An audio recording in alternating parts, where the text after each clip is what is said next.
As a product manager like IBM है, Google है, Microsoft है, इसमें सैलरी रेंज क्या रहता है? सैलरी 25 से लेकर 2.5 करोड़ 3 करोड़ तक का सैलरी है। एक फ्रेशर को प्रोडक्ट मैनेजर बनने के लिए कितना टाइम लगता है? फ्रेशर को प्रोडक्ट मैनेजर बनने में 3 से 4 महीना लगता है। It's all depend upon you, आप कितने तैयार हैं मेंटली। आपका ऐसा भी हुआ है कि आपने कोई आइडिया है प्रोडक्ट का, उसमें आप बहुत ज्यादा एक्साइटेड हो कि मुझे ये तो प्रोडक्ट बनाना ही बनाना है, फिर आपने बना भी दिया, लेकिन फिर आपको जब लॉन्च हुआ तब आपको लगा कि अरे ये मैंने क्या बना दिया? ऐसा नहीं होता है और ऐसा प्रैक्टिकली पॉसिबल भी नहीं है। सिचुएशन होते हैं लेकिन वो एम्बैरेसमेंट सिचुएशन नहीं होती है कि आपको सोचना पड़े कि ये मैंने क्या क्या बना ही दिया। बना दिया ऐसा? बट ऐसा लगता है कि कभी कभार कि थोड़ा पीछे हैं, थोड़ा स्पीड अप में काम करना जरूरी है। IBM में जो आप काम कर रहे हो उसका एक ऐसा चीज बताइए जो बाहर की ऑडियंस को, फिर बाहर के लोग जो है उसको नहीं पता है और उसको सरप्राइज कर देने वाली है। IBM is a rapid growth company. कुछ सालों में IBM का बहुत ही लार्ज स्केल में डेवलपमेंट हुआ है। डेटा सिक्योरिटी, क्वांटम सिक्योरिटी में बहुत अच्छा काम कर रहे हैं हम लोग। Internally it's a very very employ friendly company organisation जहाँ पे ग्रोथ का बहुत बड़ा स्कोप है। Do you believe in manifestation? Of course I believe in manifestation. Hello दोस्तों, स्वागत है आप सबका एक और ज़बरदस्त पॉडकास्ट के एपिसोड में, जहां पर हम बात करते हैं करियर ग्रोथ की और इंडस्ट्री के असली इनसाइट्स की, और वो भी उन लोगों से कि जो इस फील्ड में, इस करियर में मास्टर है। आज के एपिसोड में हमारे गेस्ट है वो सबसे स्पेशल है। ये है IBM के लीड प्रोडक्ट मैनेजर। उसने बहुत सारे नए प्रोडक्ट्स लॉन्च किए हैं, बहुत सारी टीम्स को लीड किया है, और बहुत लोगों के करियर में ये एज अ मेंटर भी रह चुके हैं। तो अगर आप फ्रेशर हैं या फिर अपना करियर स्विच करना चाहते हो प्रोडक्ट मैनेजमेंट में, या फिर एग्जिस्टिंग आप परस्यू कर रहे हो अपना करियर प्रोडक्ट मैनेजर, तो ये पॉडकास्ट आपके लिए बेस्ट होने वाला है। तो चलिए बिना कुछ देरी किए, मैं बहुत ही ज़्यादा एक्साइटेड हूँ, मैं पर्सनली बहुत ज़्यादा ईगर हूँ, और हमारी ऑडियंस को, आप सबको कोई वेट नहीं करवाना चाहता। स्वागत करते हैं। प्रांजल, आपका बहुत बहुत स्वागत है हमारे एपिसोड में। आप बताइए अपने बारे में, अपनी करियर जर्नी के बारे में, कैसे कैसे आपने ये रोल में स्टार्ट किया अपना करियर, कुछ जर्नी के बारे में बताइए। सबसे पहले थैंक यू सो मच मुझे पॉडकास्ट में इनवाइट करने के लिए। सो मेरी जर्नी 20 साल पहले शुरू होती है। मैंने स्कूलिंग आर्मी स्कूल से किया है from till class 8 and then Kendriya Vidyalaya से क्लास 12 तक किया है। उसके बाद मैंने बैचलर्स ऑफ IT, फिर MCA किया है, फिर मैंने MBA किया है। मुझे हमेशा एंटरप्रेन्योर बनने का बहुत शौक था।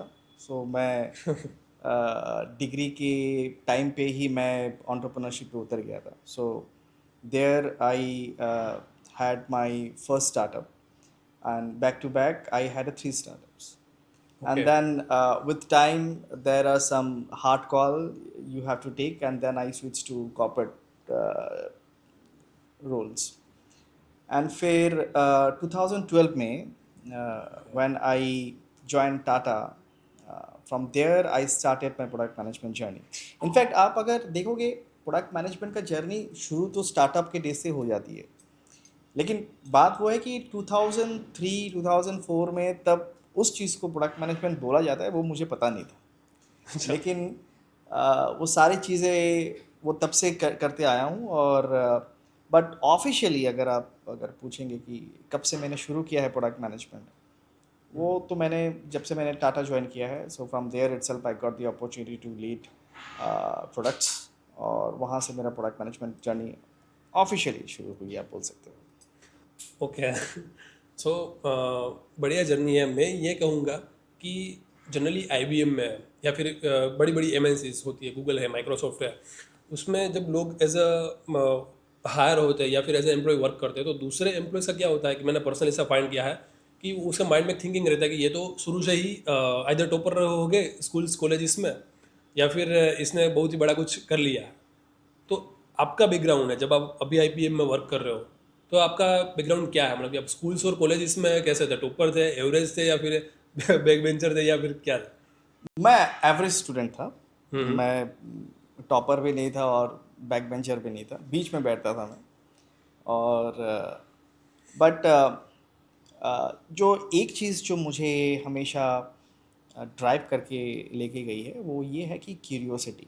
So okay. अगर आपके पास क्यूरियोसिटी है कुछ चीज़ के लिए, किसी चीज़ के लिए, सो आप आगे बढ़ोगे। That is the one driving factor. दूसरा ड्राइविंग फैक्टर होता है कि पैशन।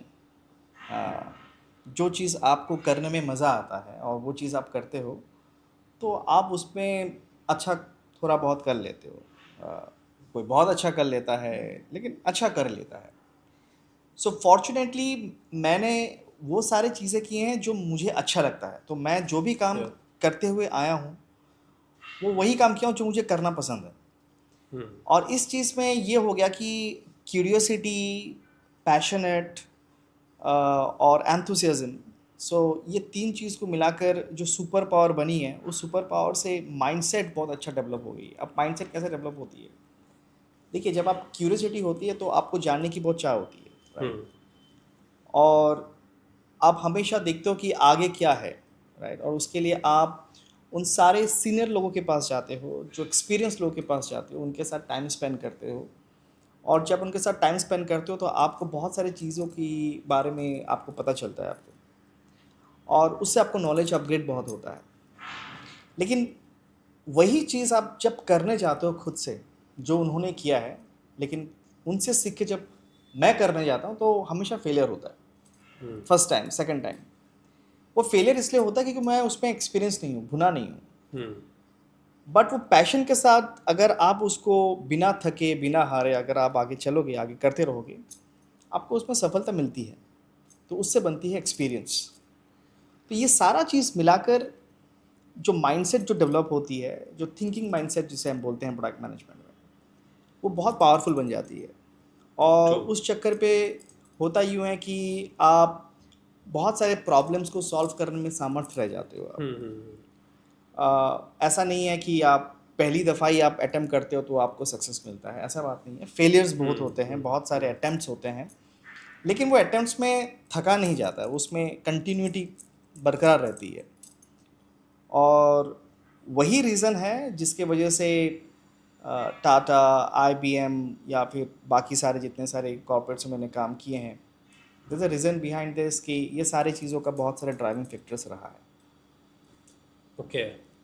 सो अभी आप आईबीएम में हो, सो आईबीएम में as a lead product manager आपका डे टू डे टास्क क्या होता है? लोगों को जानने की बहुत ज़्यादा वो होती है कि एज अ प्रोडक्ट मैनेजर क्या वर्क करते हैं यहाँ पर लोग। ओके। देखिए, प्रोडक्ट मैनेजमेंट का बहुत सारे टास्क होते हैं, बहुत सारे रोल्स डिवाइडेड होते हैं, और ये case to case, product to product आपका रोल्स और आपका रिस्पॉन्सिबिलिटी आपका डिफाइन किया हुआ रहता है। तो अभी अभी आपका दिन कैसा जाता है पूरा? हाँ, मैं उसी पे आ रहा हूँ मैं। हाँ। मेरा जो दिन जाता है वो मोस्टली मेरा दिन तीन चीज़ों पे जाता है मोस्टली।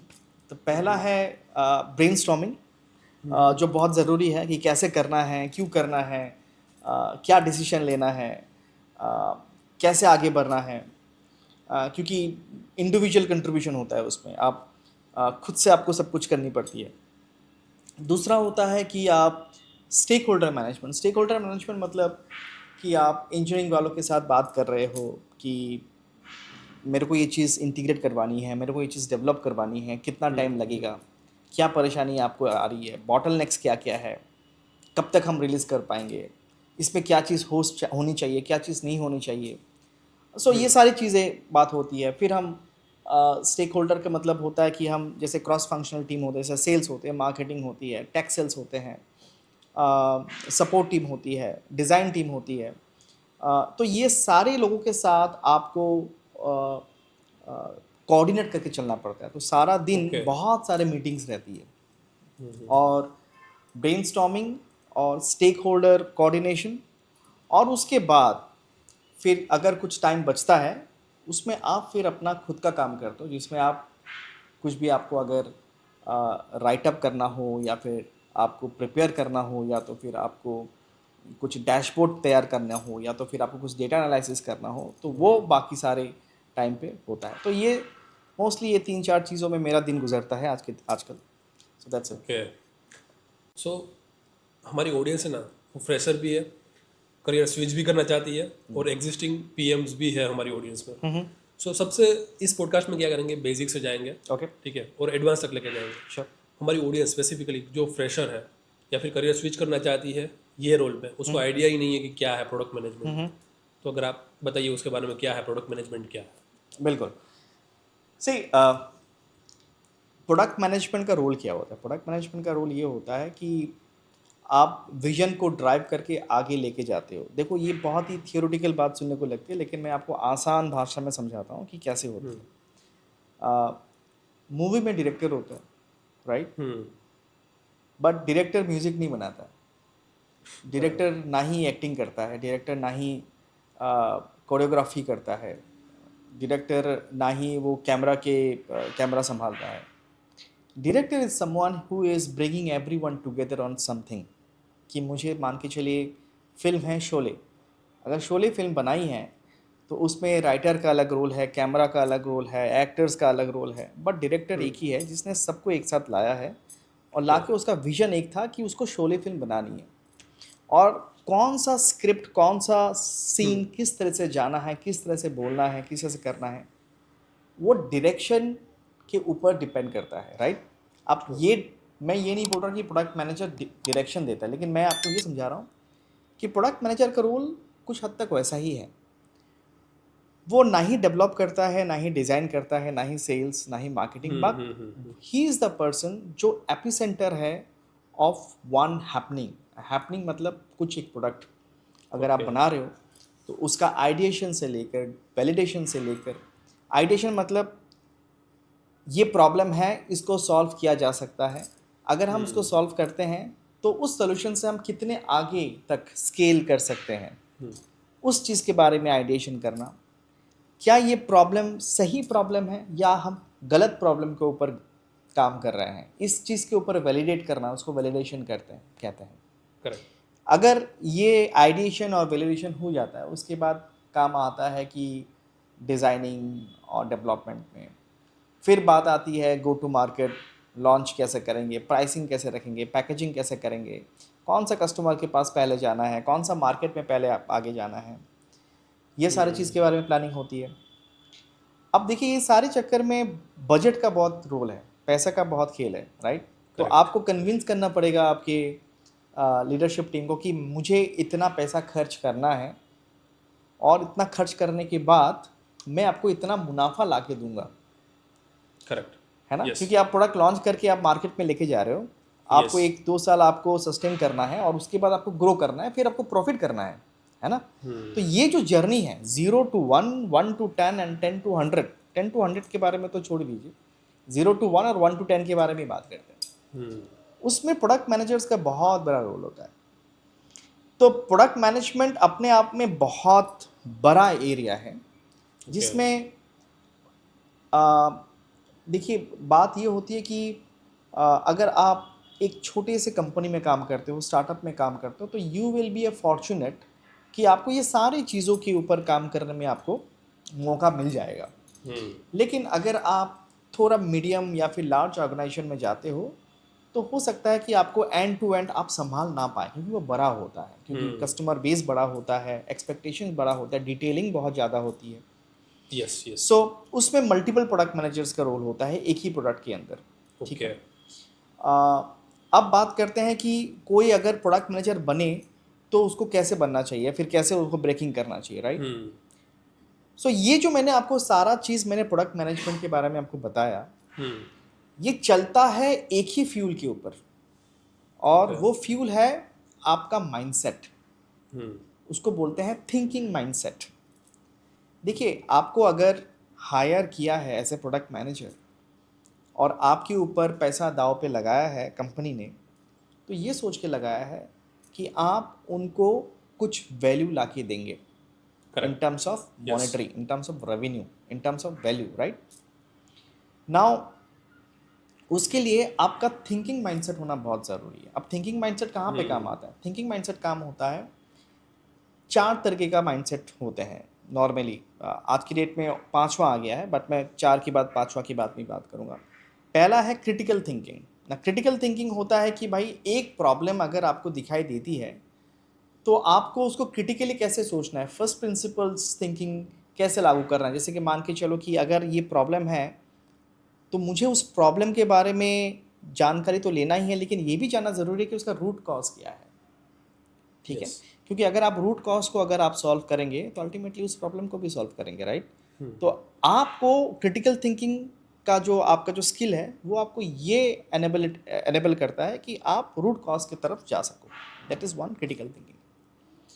दूसरा होता है प्रोडक्ट थिंकिंग. ना प्रोडक्ट थिंकिंग क्या होता है? प्रोडक्ट थिंकिंग ये होता है कि चलो ठीक है, आपने प्रॉब्लम वैलिडेट कर लिया, स्कैन कर लिया, आपको रूट कॉज एनालिसिस पता हो गया, आपको पता है कि क्या सोल्यूशन है, सोल्यूशन बना लिया.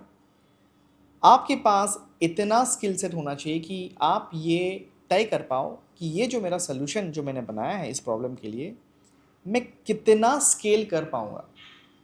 ज़रूरी नहीं है कि Yes. मैंने अगर कोई प्रॉब्लम का सोल्यूशन बनाया है तो मैं मिलियंस कमाऊंगा या तो फिर मैं उससे यूनिकन बना लूँगा. कोई ज़रूरी नहीं है. हो सकता है मार्केट है ही ना. हो सकता है जिस प्रॉब्लम के बारे में आप काम कर रहे हो सकता है आस पड़ोस में 1000 आदमी ही काम कर रहा है या हज़ार 2000 आदमी है जिसको ये प्रॉब्लम के सॉल्यूशन के बारे में they are eager to know or they eager to have this. But after this 2000 customers you might not have any customers, right? So वो प्रोडक्ट थिंकिंग होना ज़रूरी है कि आप स्केल कैसे करेंगे उस चीज़ को. अगर आप स्केल नहीं कर पाएंगे तो आपके पास उतना गट होना ज़रूरी है कि आप उस सॉल्यूशन को वहीं पे जाने दो, एंड कर दो, बल्कि मुझे इससे आगे नहीं बढ़ाना है. वो डिसीजन लेने में आपका वो काबिलियत होना ज़रूरी है. ये सुबह से, क्योंकि शुरू कर दिया ना, फिर कई बार ऐसा भी स्टेज होता है अंदर से पता होता है लेकिन वो स्टॉप नहीं कर पाते वो, क्योंकि वो इमोशनली टच मतलब जुड़ जाता है ना कि वो इमोशनली जुड़ जाते हैं हाँ प्रोडक्ट बायस हो जाता है कि अब नहीं हाँ. मुझे तो चाहिए. बट वो सही नहीं होता है. बहुत सारे मतलब कि ये जो इंडिया का शो है स्टार्टअप का एक, ठीक है, उसमें मेरे बहुत सारे ऐसे फाउंडर्स की स्टोरीज ऐसी होती है. जज जो है उसको वो बोलते हैं कि आप यहीं पे स्टॉप कर दो, लेकिन फिर बाद में हमें रील्स दिखाई देती है सोशल मीडिया पे कि फिर भी वो कंटिन्यू करते हैं और फिर डोंट नो वो लोग लॉस में भी जाते हैं. ऐसा कि वो मैं बताता हूँ उसमें. इमोशनली जुड़ हाँ उसमें बताता हूँ उसमें क्या होता है.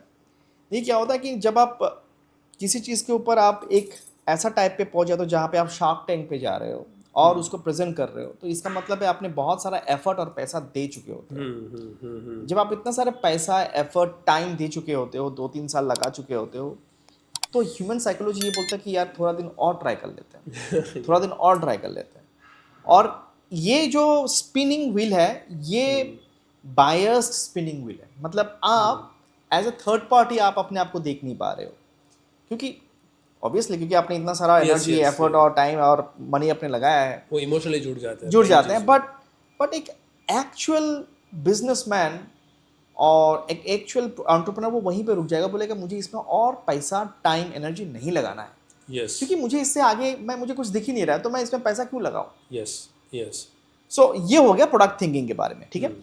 अब आप बात करते हैं दूसरा होता है डिज़ाइन, तीसरा होता है डिज़ाइन थिंकिंग. ना डिज़ाइन थिंकिंग का मतलब क्या है? डिज़ाइन थिंकिंग मतलब ये होता है कि आप कोई भी प्रोडक्ट अगर बनाओगे तो आप अपने कंज्यूमर के लिए बनाओगे.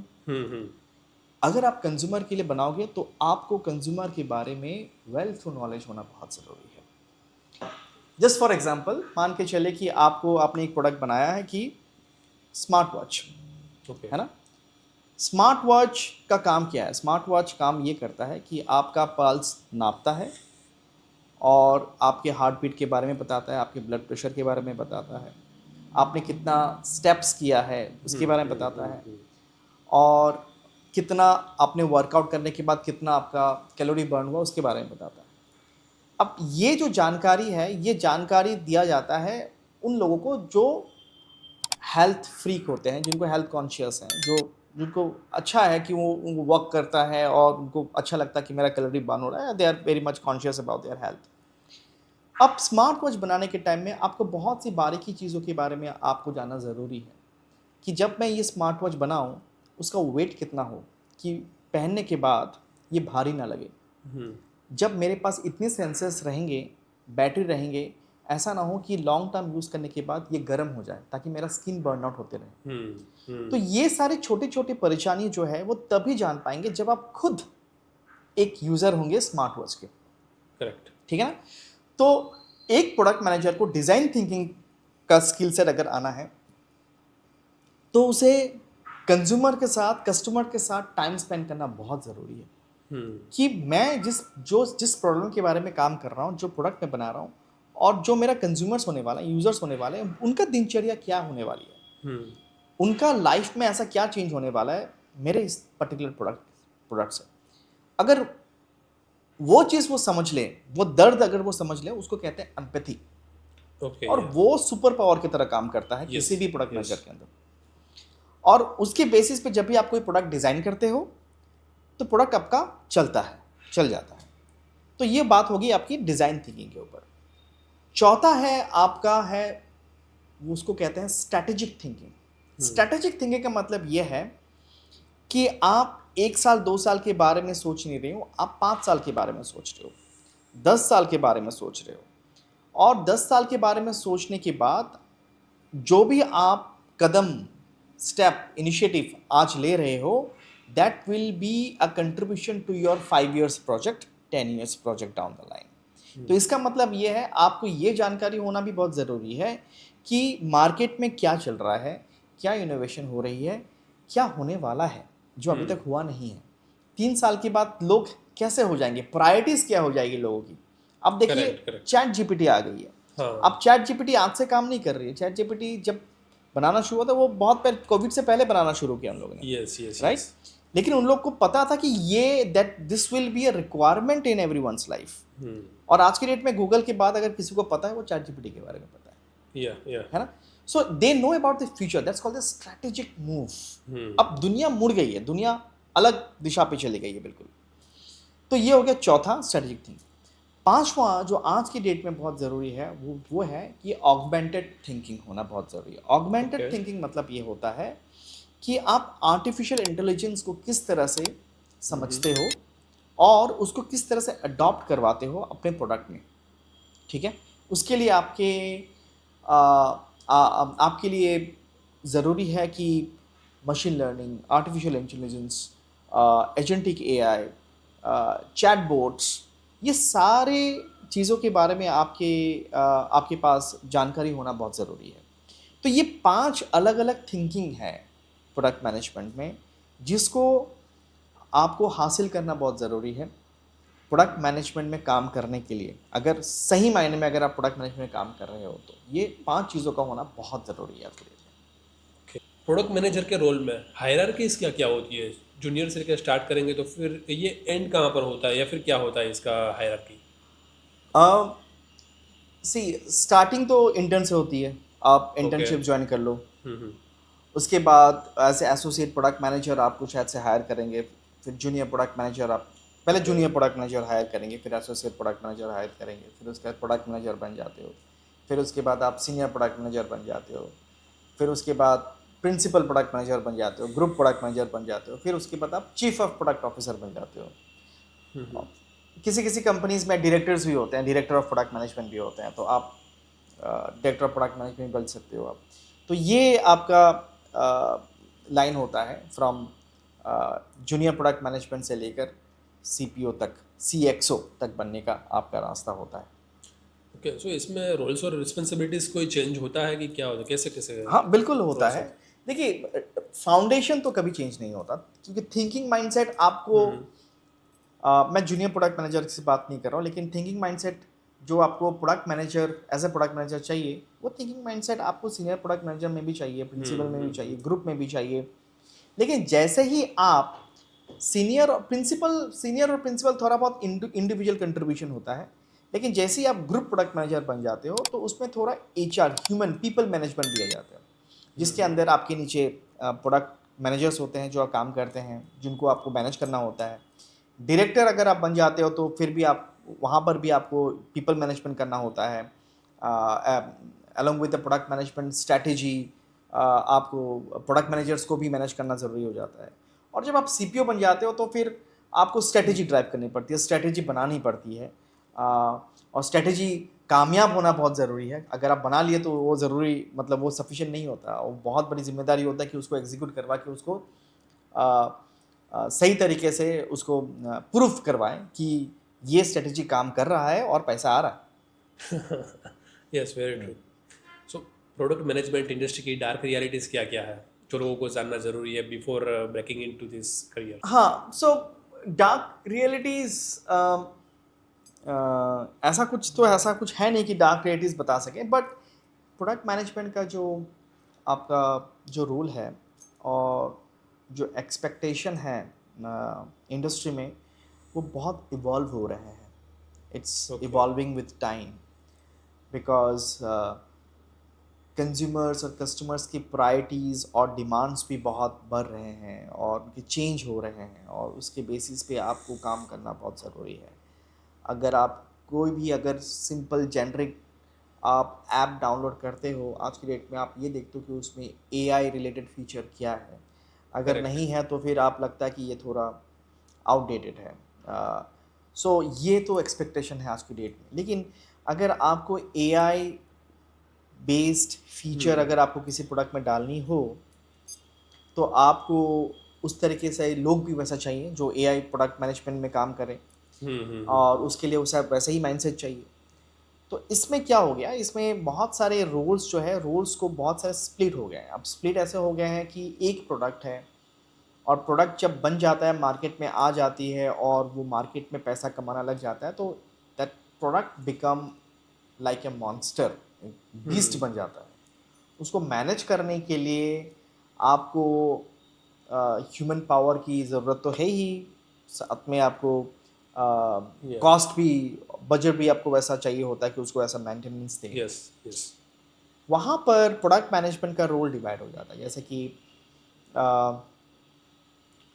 अ, कुछ प्रोडक्ट मैनेजर्स ऐसे भी हैं जो they are working very closely with engineering team, and they get a very less opportunity to interact with customers, जो बहुत अहम हिस्सा होता है. Yes. तो जब ये गैप होता है, तब ऑर्गेनाइजेशन और एक प्रोडक्ट मैनेजर हायर करते हैं. दोनों का माइंडसेट, आईक्यू, इंटेलिजेंस हो सकता है सेम हो, लेकिन एक प्रोडक्ट डेवलपमेंट में काम कर रहा है, दूसरा कस्टमर के साथ मीट कर रहा है, ये बात पूछने के लिए या फिर ये पता लगाने के लिए कि पेन पॉइंट्स क्या है. तो मान के चलो कि आपका कस्टमर बेस बहुत ज़्यादा है और आपको कस्टमर सक्सेस फैक्टर में आपको बहुत इन्वॉल्वमेंट की ज़रूरत है, लेकिन उस चक्कर में हो सकता है कि आपका गो टू मार्केट में कोई देखने वाला ना हो. तब गो टू मार्केट में और एक प्रोडक्ट मैनेजर की ज़रूरत हो जाती है. True.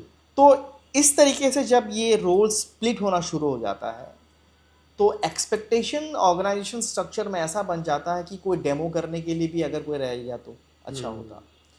कोई कंटेंट को मैनेज करने के लिए, एसेट को मैनेज करने के लिए अगर कोई रह गया तो अच्छा होता. तो उनके लिए कोई अलग लोग बुलाते नहीं हैं. जो भी लोग आते हैं वो डेमो करने के लिए या तो फिर वो एसेट मैनेज करने के लिए, वो एज अ प्रोडक्ट मैनेजर ही कहलाते हैं. लेकिन प्रोडक्ट मैनेजमेंट का वो जो मैंने रोल आपको मैंने जो पहले बताया, उस रोल से वो दूर हो दूर जाते हो हैं, जाते हैं लेकिन वो उस रोल के अंदर ही क्योंकि वो रहते हैं. पर्टिकुलर एक ही फील्ड को मतलब कि आइदर फोकस करने पे चले जाते हैं या फिर उस पे ही मतलब कि आगे बढ़ जाते हैं. हाँ हाँ, उसमें प्रॉब्लम ये हो जाती है ना कि जब आप इस तरीके के रोल में आ जाते हो, तो आप जब दूसरे कंपनी में या फिर दूसरे ऑर्गेनाइजेशन में जब आप इंटरव्यू करते हो और जब आप उसमें compete करने की कोशिश करते हो, तब मुझे लगता है कि कहीं ना कहीं आपका जो स्किल सेट है, उसका ड्रॉबैक्स दिखाई देता है. क्योंकि आप इंटीग्रेशन में काम नहीं किए हुए होते हो, आप कस्टमर के बारे में ज़्यादा पता नहीं होता क्योंकि आप डेमो दे के आए हो. करेक्ट. आपको टेक्निकल प्रोडक्ट मैनेजमेंट के बारे में कुछ पता नहीं है कि भाई टेक्निकलिटीज़ में क्या नया क्या हो रहा है, क्या नहीं, ऑल दिस थिंग. सो पता तो लग जाता है कि भाई इसमें काम किया है, इसमें काम नहीं, और वहाँ पे थोड़ा बहुत दिक्कत हो जाती है ट्रांजिशन में. सो ये थोड़ा हार्श रियलिटीज़ है. एक दूसरा है कि बहुत सारे कंपनीज ऐसे भी हैं जो as a product person hire करते हैं, but they don't get the opportunity to work the actual product work. जो मैंने प्रोडक्ट वर्क जो मैंने बताया, समझाया था कुछ देर पहले, उन सारे के बारे में काम करने में उनको मतलब अवसर नहीं मिलता. दे don't get this. The reason behind that कि उस ऑर्गेनाइजेशन का जो फोकस एरिया होता है या तो फिर उनका स्ट्रेटेजी होता है, वो प्रोडक्ट लेड होता ही नहीं है, प्रोडक्ट सेंट्रिक होता ही नहीं है. ओके. और उस ऑर्गेनाइजेशन को हो सकता है कि वो चाहते तो हैं कि वो प्रोडक्ट सेंट्रिक काम करें, लेकिन उनके पास वैसा स्ट्रक्चर या वैसा कल्चर नहीं बना है जिसके बेसिस पे वो प्रोडक्ट सेंट्रिक या प्रोडक्ट लेड कर सके. तो वहाँ पर भी जब लोग आते हैं तो क्योंकि जब आप इंटरव्यू देते हो तो बहुत अच्छा होता है, जब आप कंपनी के अंदर आ जाते हो तब पता चलता कि दीज आर द प्रॉब्लम्स। तो ये सारे प्रॉब्लम्स हैं, ये सारे प्रॉब्लम्स हैं, और इस तरह के प्रॉब्लम्स में लोग फंस जाते हैं और फिर लोग उभर भी जाते हैं। So these are the ways of doing the things. Okay Pranjal, so money is always a motivation factor.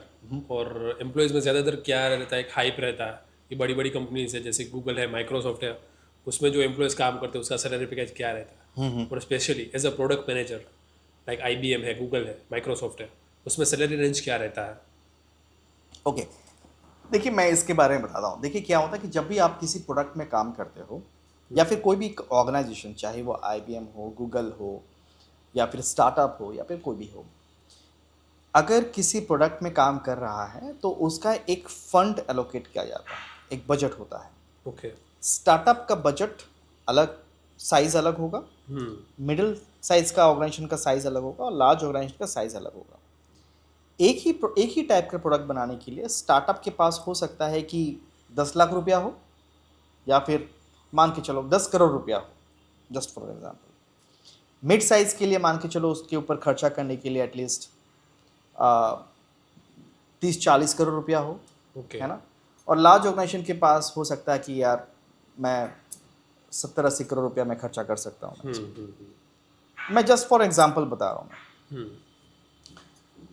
अब जब साइज जब अलग अलग हो जाती है, तब आपको मार्केट में जब आप रिक्रूटमेंट ड्राइव में जाते हो, तो रिक्रूटमेंट ड्राइव में आपको 10 करोड़ रुपए में तो सारा चीज़ आप प्रोडक्ट मैनेजमेंट में नहीं डाल सकते हो। उसमें आपको सेल्स में भी डालना है, उसमें आपको डिज़ाइन में भी करना है, आपको रनिंग कॉस्ट भी देखना है। ये सारा चीज़ मिला के वो 10 करोड़ रुपये होता है, राइट। यस।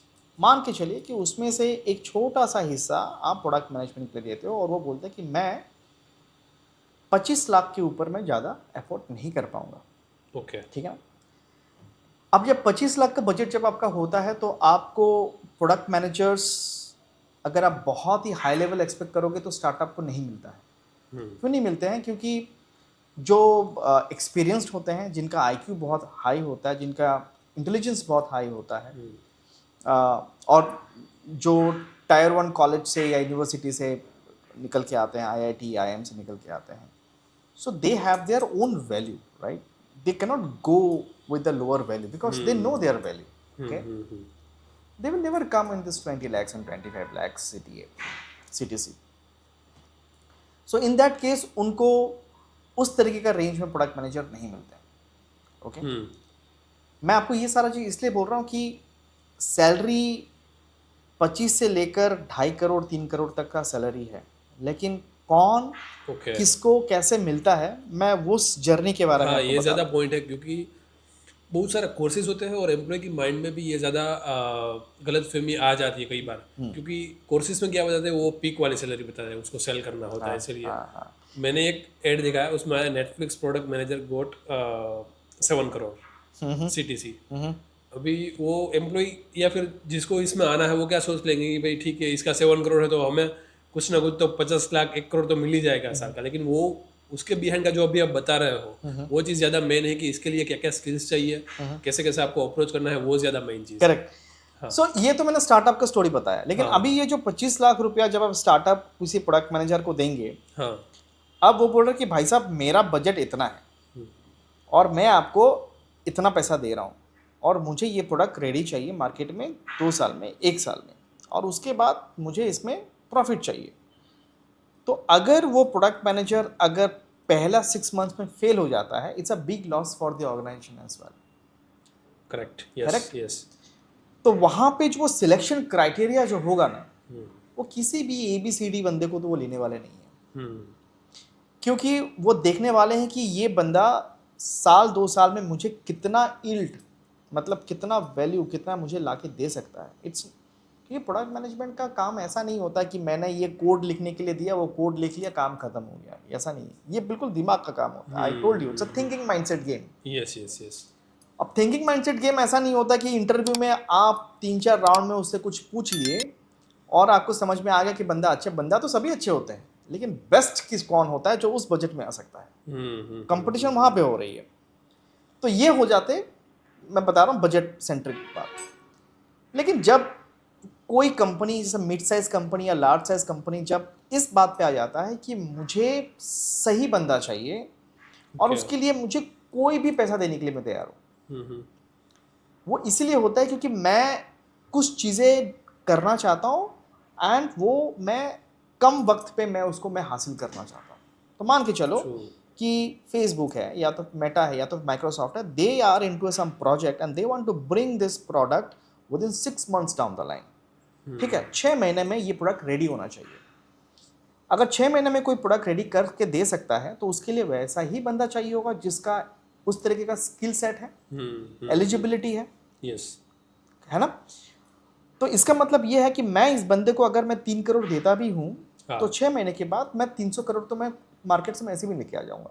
हम्म, तो उस टाइम पे आपका एलिजिबिलिटी भी वैसा होना चाहिए कि मैं 3 करोड़ में मैं सेल हो जाऊं। It's all about the selling proposition. आप अपने आप को किस तरह से सेल करते हो इंटरव्यू के दौरान और कंपनी के दौरान, और कंपनी के बहुत सारे फैक्टर्स होता है। एक तो मैंने आपको बता दिया बजट के बारे में, दूसरा मैंने आपको बताया कि अगर किसी प्रोडक्ट को 6 महीने के अंदर तत्काल कितना एक्सीलरेट, कितना अर्जेंसी है उसको कितना मार्केट में अर्जेंसी लाने है का। मार्केट में उसमें लाने के लिए। हाँ, तीसरा फैक्टर ये होता है कि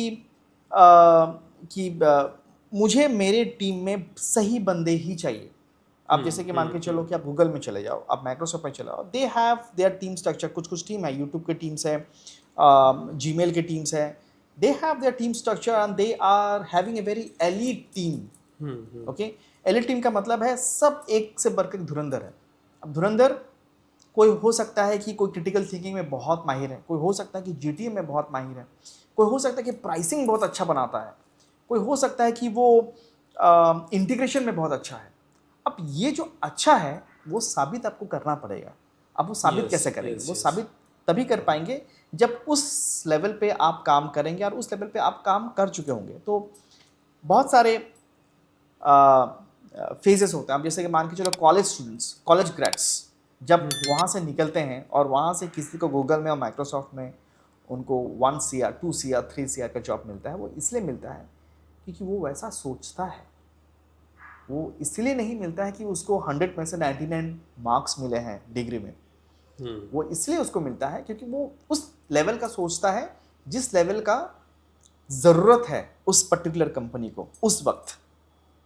हो सकता है कि 6 महीना 7 महीने के बाद वही कंपनी वापस अगर रिक्रूटमेंट ड्राइव करे तो वो 3 CR में ना आ जाए, वो 50 लाख 60 लाख में आगे बढ़े क्योंकि उसको वैसा रिक्वायरमेंट नहीं है अभी।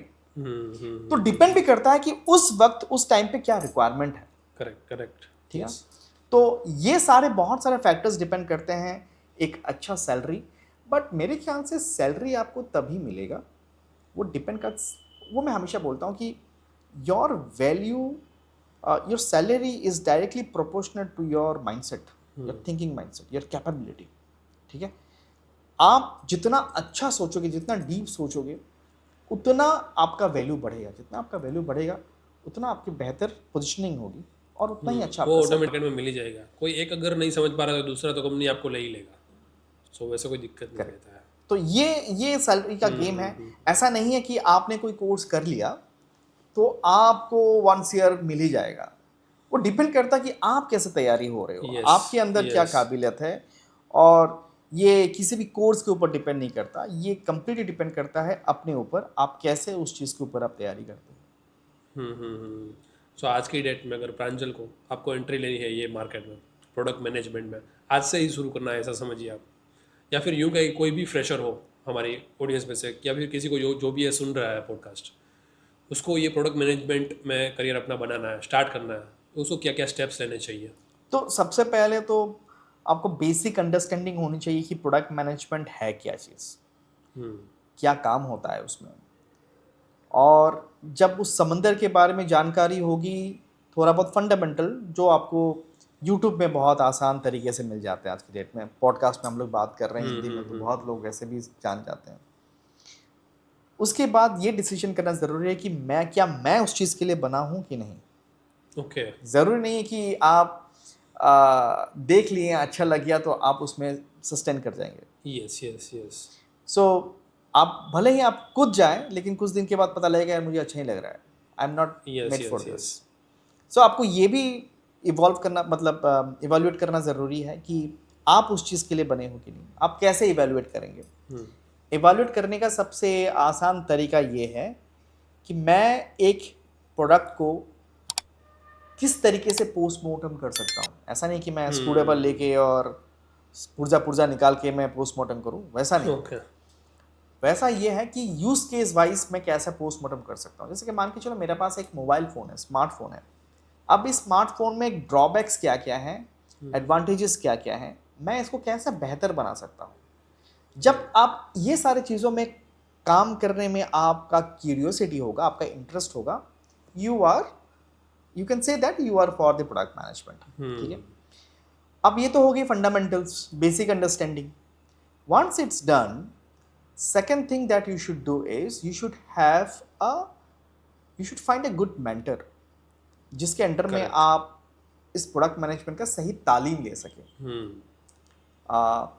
तालीम मतलब ऐसा है कि वैसा नहीं कि मुझे कैसे डॉक्यूमेंट राइट करना है या फिर मुझे कैसे ड्रॉ करना है, वायर फ्रेम कैसे बनाना है। ऐसा नहीं कि मुझे कैसे कम्युनिकेशन स्किल डेवलप कैसे करना है।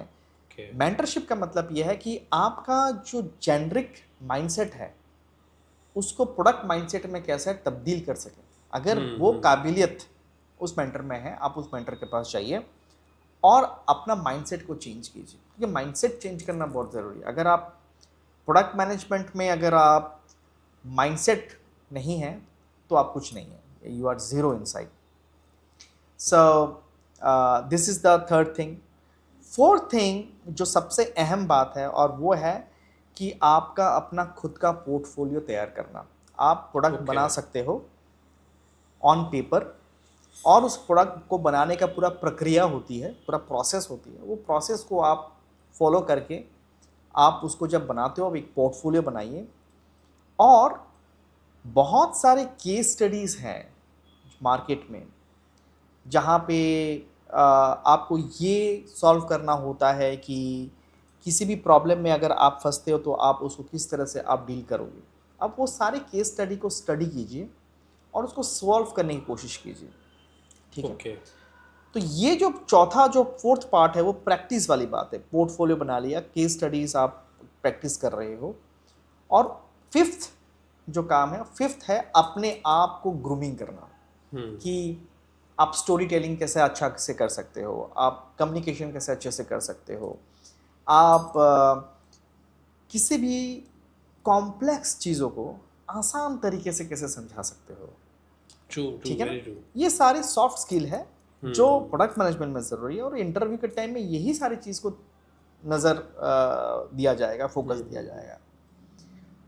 सो ये हो गया आपका एक पांचवा। छठा जो है, जो आपको काम करना है, वो अपने आप को डिस्कवर करना है कि मुझे क्या सबसे मेरे में क्या खासियत है, सबसे खासियत मेरे के अंदर क्या है, what is the speciality within me. ज़रूरी नहीं है कि प्रोडक्ट मैनेजमेंट हो गया तो you are jack of all trade master of none. You need to be a master of something, right. क्या चीज़ है, हो सकता है कि you are very good in story telling, हो सकता है you are very good in presentation, हो सकता है you are very good in data visualisation, हो सकता है you are very good in coding, हो सकता है you are very good in technologist. आप किसी चीज़ में तो माहिर हैं।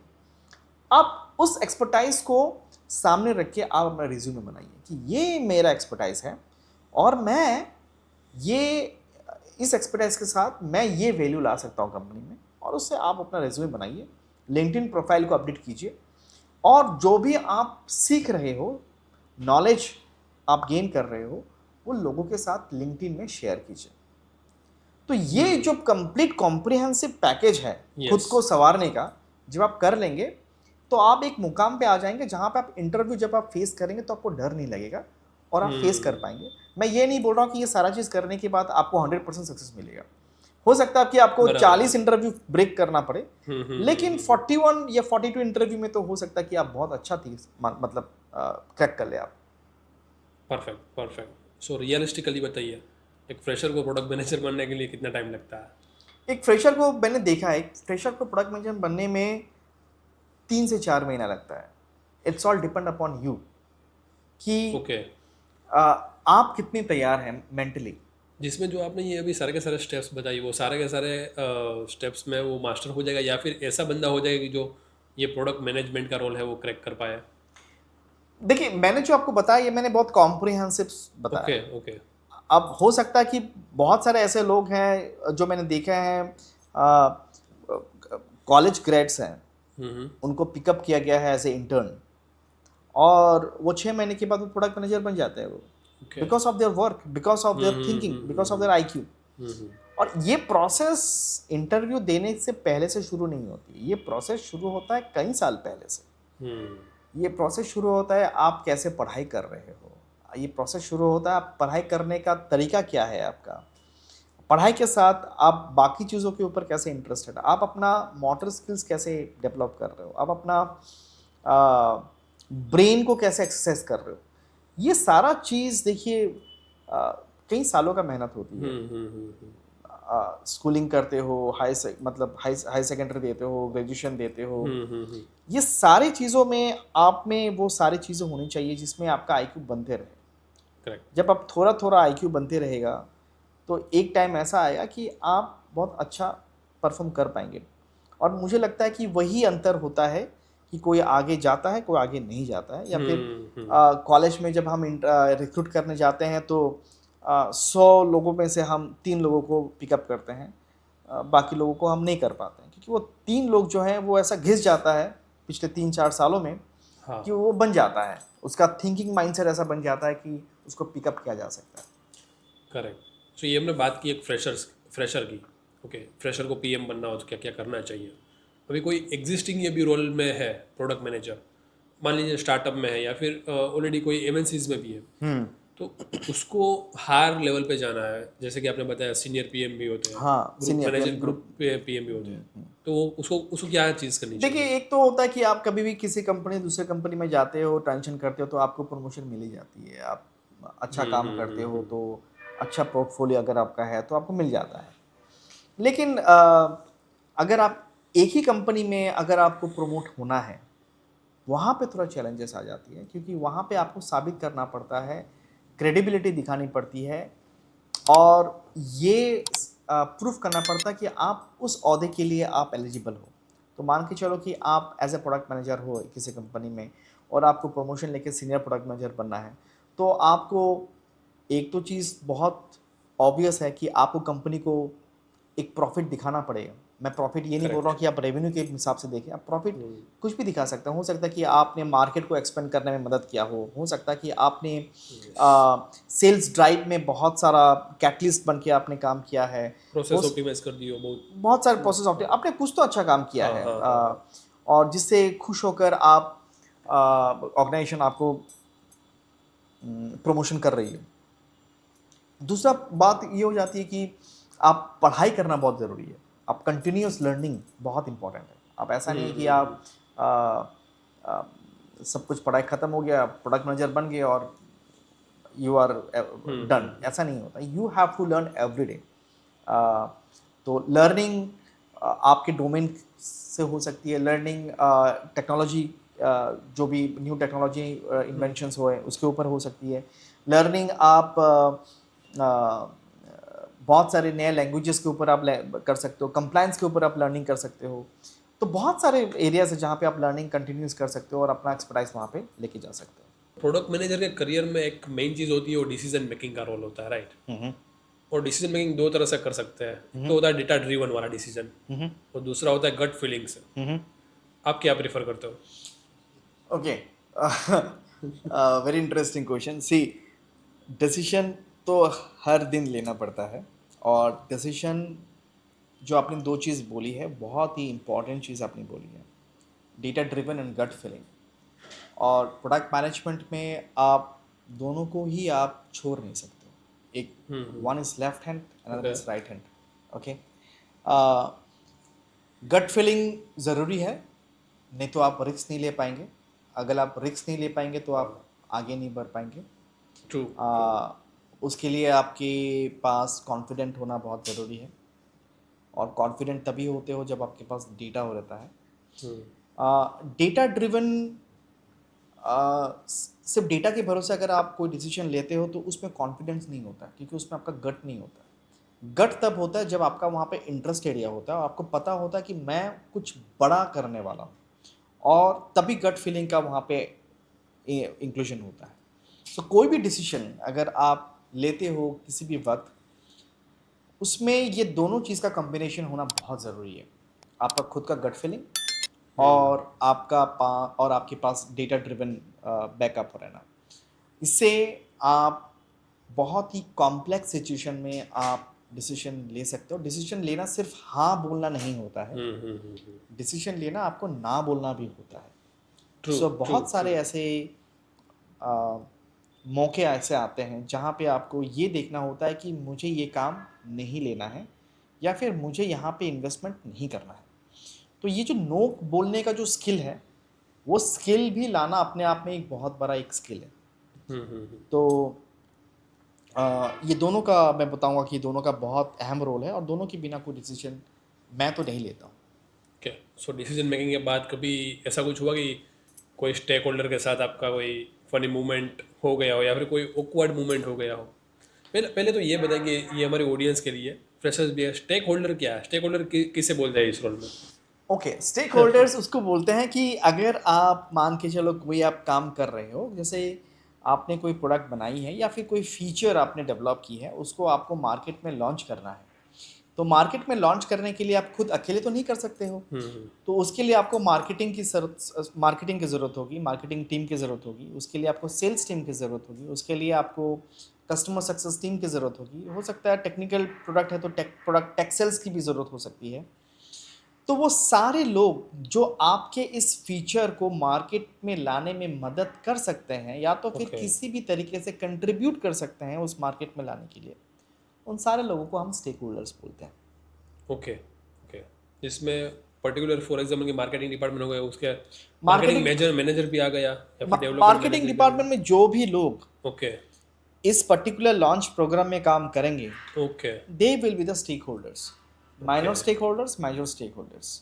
जो डिसीजन मेकिंग पावर में रहते हैं वो मेजर स्टेक होल्डर्स रहते हैं, करेक्ट जो करेक्ट। एग्जीक्यूशन लेवल पे रहते हैं वो माइनर स्टेक होल्डर्स रहते हैं, लेकिन स्टेक होल्डर्स तो वो भी रहेंगे।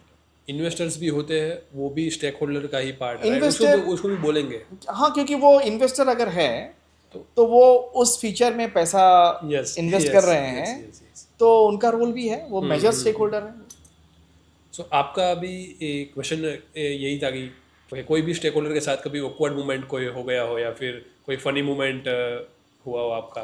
बहुत सारे होते रहते हैं, ऐसा बात नहीं है कि आप बहुत सारे तैयारी करके आप प्रेजेंटेशन देने के लिए आप बोर्ड रूम में जाते हो और बोर्ड रूम में आपकी बारी ही नहीं आती है, और उस दिन आप आपके साथ आप अपने जूनियर्स को और टीम को लेके जाते हो ये दिखाने के लिए, देख मैं आज मैं प्रेजेंट करने वाला हूँ और तुम लोग सीखो, और उस दिन आप कुछ नहीं करके घूम के आ जाते हो और एक दूसरे का शक्ल देखते हो कि भाई मैंने तो कुछ नहीं किया। तो बहुत सारे मोमेंट्स ऐसे भी होते हैं कि आप अपने कुछ सलाह मशवरा आपने दिया और उस सलाह मशवरा के बारे में किसी ने आपको इम्पोर्टेंस ही नहीं दिया, लेकिन कुछ प्रॉब्लम ऐसा होता है कि इंसिडेंट होने के बाद मेरा वही वाला सलाह काम में आता है, तो उस टाइम पे थोड़ा ऑकवर्ड सिचुएशन होता है कि मेरा बॉस उस टाइम पे या मेरा लीडर्स उस टाइम पे मेरा बात सुना नहीं था।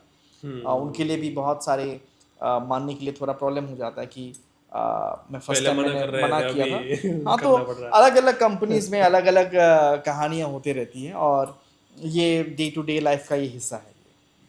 सो अभी कभी आपका ऐसा कभी हुआ है कि आपने कोई कोई आइडिया है प्रोडक्ट का, उसमें आप बहुत ज़्यादा एक्साइटेड हो कि मुझे ये तो प्रोडक्ट बनाना ही बनाना है, फिर आपने बना भी दिया, लेकिन फिर आपको जब लॉन्च हुआ तब आपको लगा कि अरे ये मैंने क्या बना दिया? हाँ, नहीं, ऐसा ऐसा नहीं होता है, और ऐसा ओके प्रैक्टिकली पॉसिबल भी नहीं है कि ऐसा आपको एम्बैरेसमेंट सिचुएशन हो कि मैंने क्या बना दिया। देखिए, आप कभी भी किसी प्रोडक्ट के बारे में अगर आप काम करते हो और उसको आप बनाते हो बहुत मशक्क़त के साथ, और जब आप मार्केट में लेके आते हो तो आपको उसमें खामियां तो नज़र आएंगी, क्योंकि मार्केट में इससे भी अच्छी अच्छी चीज़ें आएंगी, कंपटीशन होंगी, बट उस खामियों की वजह से आपको ये अपॉर्चुनिटी मिलता है कि आप उसको अपग्रेड करने का मौका मिलता है, आप वापस आते हो, अपग्रेड करते हो। लेकिन हाँ, सिचुएशन ऐसा होता है कि जब आप कस्टमर के पास जाते हो और आप कस्टमर को अपने प्रोडक्ट का डेमो देते हो, और फिर कस्टमर फिर आपको ये बोलता कि यार मैंने अभी अभी दूसरा प्रोडक्ट का मैंने डेमो लिया है, उनके पास तो ये सारा चीज़ है, आपके पास तो ऐसा कुछ भी चीज़ नहीं है। हम्म। एंड आप उनको फिर कुछ प्रॉमिस भी नहीं कर सकते क्योंकि आपके रोड मैप में ऐसा कुछ प्लान है भी है नहीं। ही नहीं। ओके।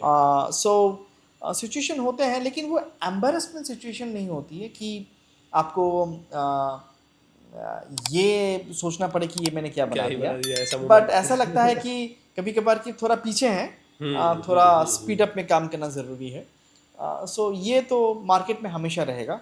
आप माइक्रोसॉफ्ट गूगल प्रोडक्ट भी जाएंगे तो उनके प्रोडक्ट में भी आपको ऐसा होगा कि वो भी जब जाते हैं compete करते हैं IBM के साथ, तो वो भी कभी कभार एम्बेरस फील करते हैं कि यार हम लोग तो पीछे पड़े हुए हैं। सो ऐसा हमेशा होता है।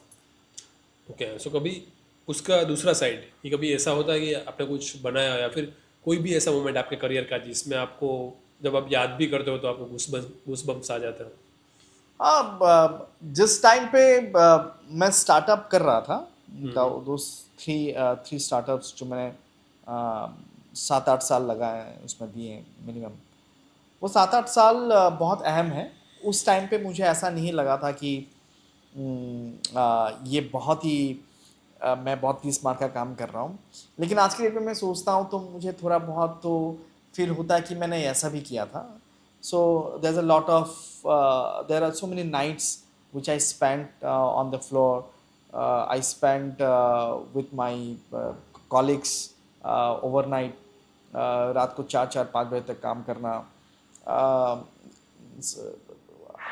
बंद है, there is a बंद declared because I'm okay. born and brought up in Assam, तो sometimes कभी कभार बंद होता था, सब कुछ क्लोज हो जाता है ना, असम बंद, गुजरात बंद, ऐसा कभी कभार होता है ना। गाड़ियाँ नहीं होती थी तो वो ट्रक के पीछे चढ़ के घर जाना, तो वो सब बहुत सारे मोमेंट्स हैं, बहुत सारे मेमोरीज हैं। बट वो सारे बहुत सारी चीज़ें सिखाई भी हैं कि फेलियर्स को कैसे डील करते हैं, सिचुएशन को कैसे डील करते हैं, रिजेक्शन को कैसे डील करते हैं, निगोशिएट कैसे किया जाता है। तो वो सारा चीज़ मैंने वहीं से सीखा है। ओके, सो अब लेने वाला है एक रैपिड फायर राउंड जिसमें आपको क्विकली आंसर्स करने हैं। मैं जो भी आपको क्वेश्चन पूछने वाला हूँ, ठीक है? रेडी है आप अभी? या श्योर। ओके। ओके, रेडी प्रांजल? या, सो आपका फेवरेट प्रोडक्ट क्या है और क्यों? मेरा फेवरेट प्रोडक्ट मेरा मोबाइल है, क्योंकि क्यों, क्या क्योंकि है? मैं मोबाइल से सब काम कर सकता हूँ। मैं मोबाइल से मैं ऑफिस चला सकता हूँ, मैं मोबाइल से वीडियो शूट करके इंस्टा में डाल सकता हूँ एडिट करके, मैं मोबाइल से मैं कुछ भी ऑर्डर कर सकता हूँ। मैं मेरा सारा काम 99% काम मेरा मोबाइल से होता है। So I love my phone. Okay, अगर आप प्रोडक्ट मैनेजर नहीं होते तो आप क्या होते मैं आज? एंटरप्रेन्योर होता और मैं था भी। क्या आपको लगता है कि पीएम्स के पास सुपर पावर्स होनी चाहिए, और अगर हाँ, हाँ तो क्यों?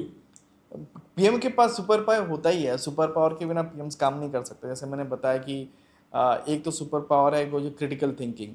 क्रिटिकल थिंकिंग आपके पास नहीं होगी, गट फीलिंग नहीं होगा, रिस्क लेने का वो जज्बा नहीं होगा, तो आप काम नहीं कर पाएंगे। तो these are the superpowers. Storytelling करना एक सुपर पावर है अपने आप में।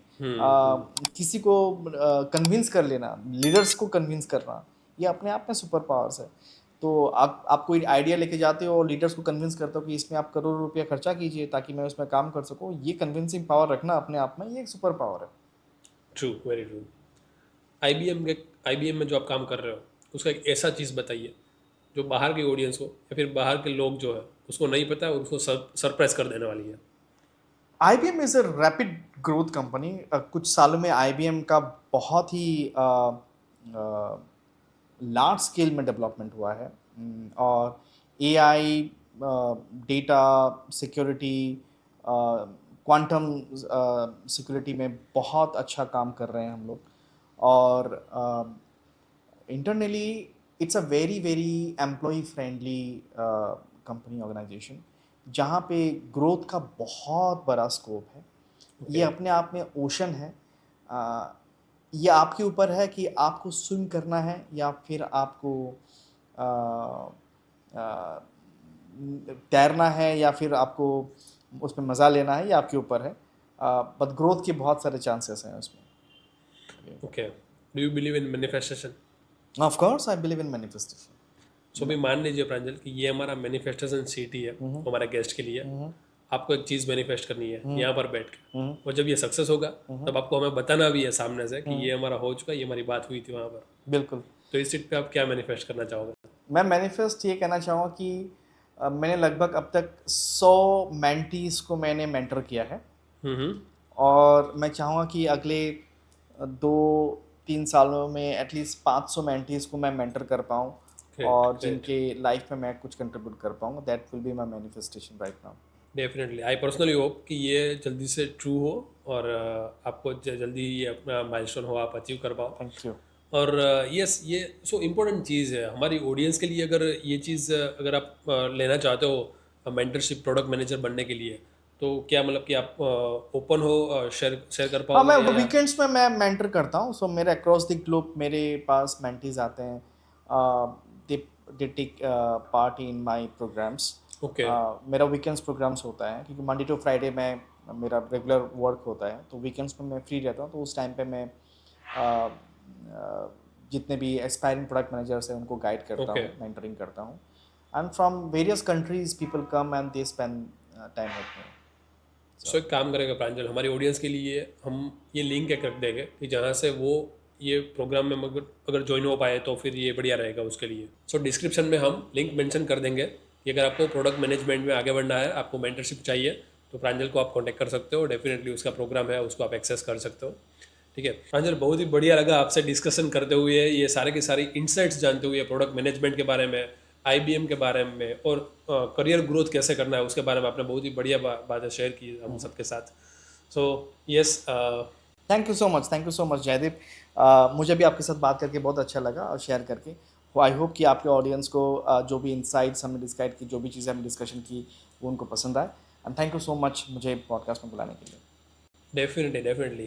तो दोस्तों, वी होप कि आपको अच्छा लगा होगा ये पॉडकास्ट जिसमें हमने बात की है प्रोडक्ट मैनेजमेंट करियर की।